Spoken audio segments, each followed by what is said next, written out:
استثنا 34واں باب۔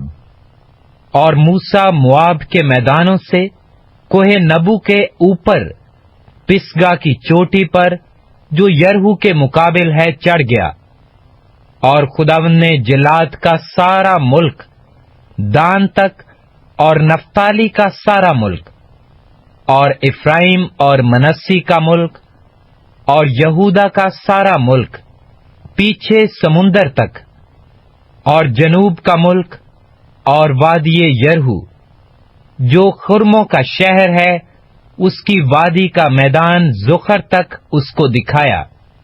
اور خداوند نے اس سے کہا، یہی وہ ملک ہے جس کی بابت میں نے ابراہیم اور اسحاق اور یعقوب سے قسم کھا کر کہا تھا کہ اسے میں تمہاری نسل کو دوں گا۔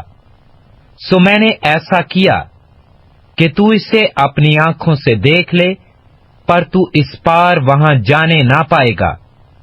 پس خداوند کے بندہ موسیٰ نے خداوند کے کہے کے موافق وہیں مواب کے ملک میں وفات پائی، اور اس نے اسے مواب کی ایک وادی میں بیت فغور کے مقابل دفن کیا، پر آج تک کسی آدمی کو اس کی قبر معلوم نہیں۔ اور موسیٰ اپنی وفات کے وقت 120 برس کا تھا، اور نہ تو اس کی آنکھ دھندلانے پائی اور نہ اس کی طبعی قوت کم ہوئی۔ اور بنی اسرائیل موسیٰ کے لیے مواب کے میدانوں میں 30 دن تک روتے رہے۔ پھر موسیٰ کے لیے ماتم کرنے اور رونے پیٹنے کے دن ختم ہوئے۔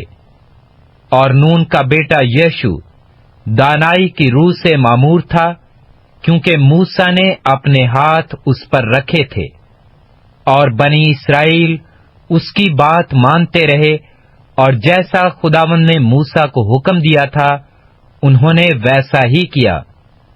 اور اس وقت سے اب تک بنی اسرائیل میں کوئی نبی موسیٰ کی مانند جس سے خداوند نے روبرو باتیں کی نہیں اٹھا۔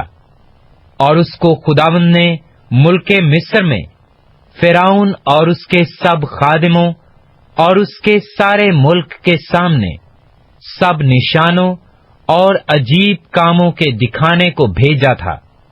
یوں موسیٰ نے سب اسرائیلیوں کے سامنے زوراور ہاتھ اور بڑی ہیبت کے کام کر دکھائے۔